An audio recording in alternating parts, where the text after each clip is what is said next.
শওকত মোল্লা তো বড় গুণীন, এর পূর্বে তো বড় হুজুর হয়ে গেছিল। আবার কিছুদিন আগে দেখেছিলাম বিধানসভার পরে বুলডোজার বাবা বলে খ্যাত হয়েছিল। তো ওনার ইচ্ছা যেটা হয় সেটা বলে। রাজনীতি কী জিনিস হচ্ছে আমার মনে হয় শওকত মোল্লা জানে না। তার পঞ্চায়েতে এখানে শওকত মোল্লার নেতৃত্বে 7টা খুন হলো, 7টা মানুষের জীবন চলে গেল, 7টা পরিবারের কোল খালি হলো। তারপরেও তাদেরকে একজনকে শওকত মোল্লা সাহেব তৃণমূল কংগ্রেসে নিয়ে যেতে পেরেছে?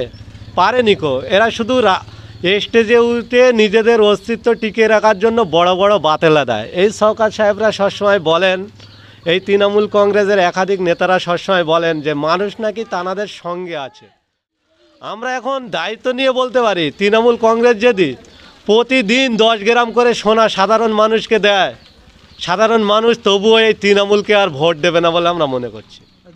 ক্যানিংপুরের বিধায়ক শওকত মোল্লা ভাঙড় বিজয়গঞ্জ মেলার মাঠে একটা সভা করেছিল। সেই সভা থেকে একেবারে প্রকাশ্য আইএসএফ নেতাদেরকে চ্যালেঞ্জ দিয়ে গেলেন যে আমরা যা লোক করেছি তার থেকে বেশি লোক করে দেখাতে। কি বলবেন, চ্যালেঞ্জ কি গ্রহণ করছেন আপনারা? দেখেন, শওকত মোল্লার চ্যালেঞ্জকে আমরা গ্রহণ করার জন্য রাজনীতি করেনি কো। তিনি একজন নটোরিয়াস ক্রিমিনাল বলে এই ভারতের আইন ব্যবস্থা তাকে আখ্যা দিয়েছেন। আমরা চ্যালেঞ্জ এটাই করি যে যারা শাসকে আছে তাদের থেকে চ্যালেঞ্জ গ্রহণ করে মানুষের জন্য কর্মস্থল থেকে শুরু করে মানুষের চাকরি থেকে শুরু করে মানুষের যে অধিকার, সেই অধিকারটা কেড়ে নেওয়ার চ্যালেঞ্জ আমরা শাসক দলের সঙ্গে করি। আমরা শওকত মোল্লাকে কোনোভাবেই আমরা পাত্তা দিইনি। উনি নিজের বাসায় আর ঠাঁই পায় না বলে এইখানে এসছেন, এখানে তোলা তুলে নিয়ে যাচ্ছেন। ভাঙড়ের মানুষকে ভাঙড়ের যে সমস্ত জায়গায় প্রজেক্ট হচ্ছে এই শওকত সাহেবরা সেখান থেকে টাকা তুলছে। এলাকার মানুষের অভিযোগ, আমরা গণতন্ত্র প্রক্রিয়ায় তানার বিরুদ্ধে আমরা যথারীত আইনি ব্যবস্থা নেওয়ার জন্য আইনের দ্বারস্থ হব। কি বলবেন, ক্যানিংপুরের বিধায়ক শওকত মোল্লা তিনি প্রকাশ্য বলছে যে যারা আইএসএফে উকুরপুকুর করছে তারা আইএসএফে ঘুরবে, কিন্তু 2024 লোকসভা ভোটে ভোট দেবে তৃণমূলে। দেখেন, সেটাও বলতে পারে। শওকত মোল্লা তো বড় গুণীন, এর পূর্বে তো বড় হুজুর হয়ে গেছিল। আবার কিছুদিন আগে দেখেছিলাম বিধানসভার পরে বুলডোজার বাবা বলে খ্যাত হয়েছিল। তো ওনার ইচ্ছা যেটা হয় সেটা বলে। রাজনীতি কী জিনিস হচ্ছে আমার মনে হয় শওকত মোল্লা জানে না। সবসময় ভাইলেন গায়ের জোর দেখায়। ইন্ডিয়ান সেকুলার ফ্রন্ট আজও পর্যন্ত সেই বিধানসভার পদ থেকে এত কেস দিয়েছেন, এত মার খেয়েছে, তারা কি তৃণমূল কংগ্রেস করেছিল? এটা শওকত সাহেবদেরকে জিজ্ঞাসা করবেন।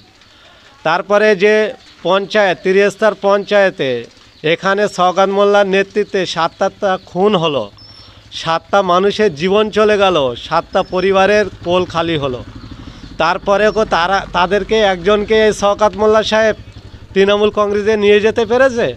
পারেনি কো। এরা শুধু স্টেজে উঠে নিজেদের অস্তিত্ব টিকিয়ে রাখার জন্য বড় বড় বাতেলা দেয়। এই শওকত সাহেবরা সবসময় বলেন, এই তৃণমূল কংগ্রেসের একাধিক নেতারা সবসময় বলেন যে মানুষ নাকি তানাদের সঙ্গে আছে। মানুষ যদি সঙ্গে থাকে তাহলে ভোটের দিন ভোট আটকায় কেন? শওকত মোল্লাকে জিজ্ঞাসা করবেন, তৃণমূল নেতৃত্ববর্গদেরকে জিজ্ঞাসা করবেন যে মানুষ যদি তোমাদের পরিষেবা পায় তাহলে ভোটের আগের দিন রাত্রে বাড়ি বাড়ি গিয়ে মানা করে দিয়ে আসেন কেন যে ভোট দিতে যাবেন না? এরা অ্যাকচুয়ালি মানুষের গণতন্ত্র হরণ করে। মানুষ হচ্ছে ভোট একটা উৎসব, সেই উৎসব থেকে তাদেরকে দূর করে দেওয়ার একটা প্রচেষ্টা চালায়। শাসক বুঝে গেছে মানুষ তাদের সঙ্গেও নেই। আমরা এখন দায়িত্ব নিয়ে বলতে পারি, তৃণমূল কংগ্রেস যদি প্রতিদিন 10 গ্রাম করে সোনা সাধারণ মানুষকে দেয়, সাধারণ মানুষ তবুও এই তৃণমূলকে আর ভোট দেবে না বলে আমরা মনে করছি। 2024 লোকসভা ভোটে নওশাদ সিদ্দিকী বিভিন্ন এলাকায় প্রার্থী দিচ্ছে, জেতার আশঙ্কা কতটা রাখছেন? দেখেন, আমরা সর্বোপরি একদম নূতন, যেটা আমরা দেখেছেন বিধানসভায় আমরা প্রথম কন্টেস্ট করেছি, তিরিস্তার পঞ্চায়েতেও প্রথম কন্টেস্ট করেছি, এই লোকসভায়ও আমরা প্রথম কন্টেস্ট করব। কিন্তু মানুষ জাগছে আস্তে আস্তে। আমাদের যে মানুষকে নিয়ে চলার টেন্ডেন্সি এবং সমাজ পরিবর্তনের ডাক দিয়েছেন নওশাদ সিদ্দিকী, এ রাজ্যের বিভিন্ন প্রান্তে মানুষ কিন্তু জাগছে।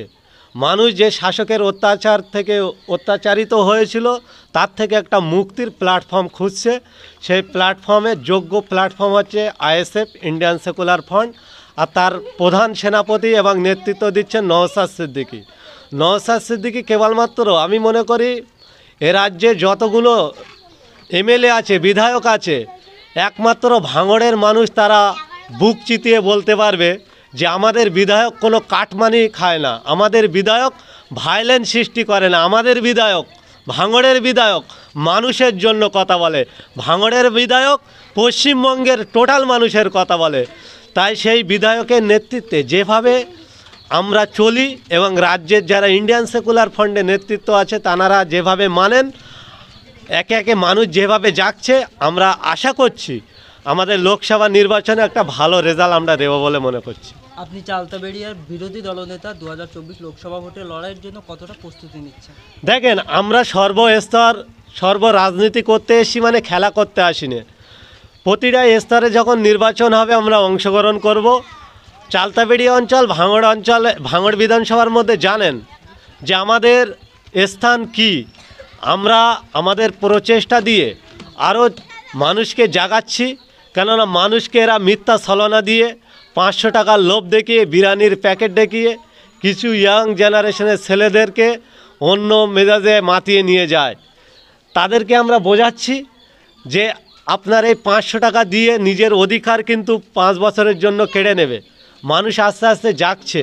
তাই সমগ্র মানুষকে নিয়ে চালতাবেড়িয়া অঞ্চলের সমগ্র মায়েদের জাতি ধর্ম বর্ণ নির্বিশেষে সমস্ত স্তরের মানুষকে নিয়ে গণতন্ত্র প্রক্রিয়ায় আমরা ভাঙড় বিধানসভার টপ জায়গা করে রাখবো, আমাদের দলীয়ভাবে রেজাল্টের দিকে টপ জায়গা করে রাখবো বলে আপনাকে জানাচ্ছি।